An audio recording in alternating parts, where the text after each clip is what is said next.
आपल्याला आपल्या शरीरातलं ब जीवनसत्व आणि होमोसिस्टीन माहीत आहे का?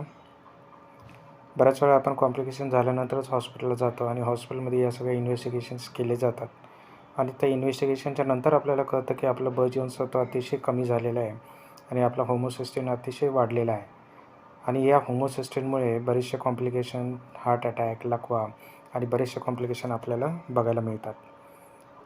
तर जाणून घ्या तुमच्या शरीरातल्या ब जीवनसत्व आणि होमोसिस्टीनविषयी. मी बोलतो आहे doctor Nitin Panditrao Nere, consultant critical care physician, Supertech hospital, Nashik. मित्रांनो, जेव्हा ब जीवनसत्व आपल्या शरीरातलं कमी होतं त्यावेळी आपल्या शरीरामध्ये एक विषारी पदार्थ वाढायला लागतो.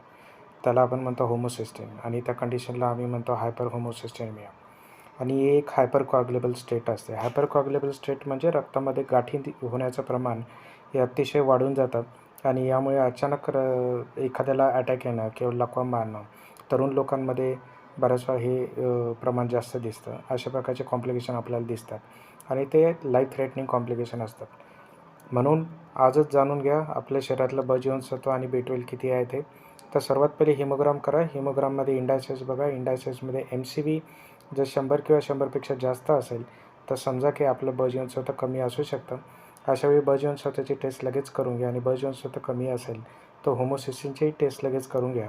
यावरून तुम्हाला तुमचे रिस्क फॅक्टर लगेच कळून येतील. थँक्यू.